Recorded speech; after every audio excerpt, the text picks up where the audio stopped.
Hey everybody, this is Eric Clark's Travel Videos, and I'm here in the Falkland Islands, and I'm looking at the mast. It was on the Great Britain Mizzen Mast, the Great Britain ship that went down in 1889. Let's take a look at it.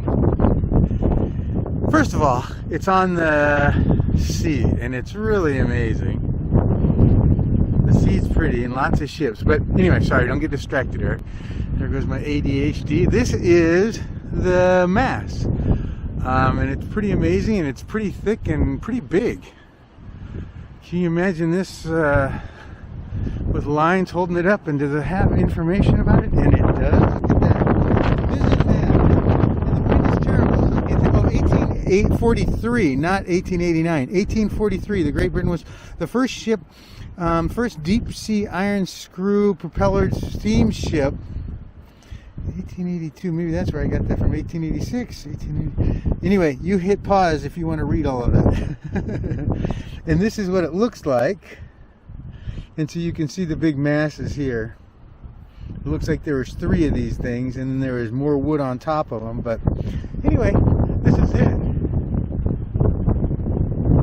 And look at the steel they incorporated inside of there to hold it all together. That's pretty amazing.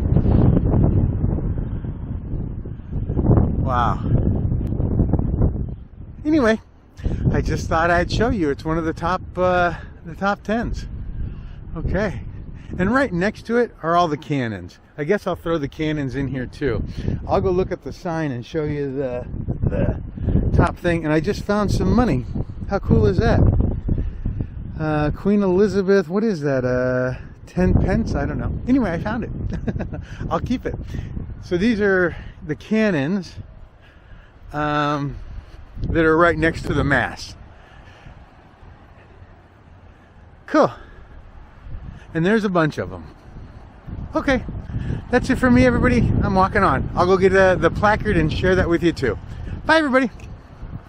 Alright, everybody, here's another one of the top 10. This is called the Victory Green, but it's the mast that's the important part. And it's pretty cool, and this is what it looks like, but I'll go show you the real thing. And here's what it says about it. It's, let's see, can you see all that? I think you can. Victory Green is the home of the Mizzen Mast of the SS Great Britain. In 1886, while negotiating around Cape Horn, the steamship encountered a hurricane. Anyway, it went down, and the mast is behind me, but this is their placard for it. And then here's some things to read, and hit pause if you need to, and I'll get through these and won't read them all to you. The cottage is there, which is kind of cute. Dolphin gull, okay, and cannons are here, and hit pause as needed. The old telephone exchange office is here too. Falklands steamer duct, okay, duck, not duct, duck. Anyway, cool. These little placards are really helpful, and they're all over the place. Anytime there's something famous, they have one of these. Cool. Bye, everybody.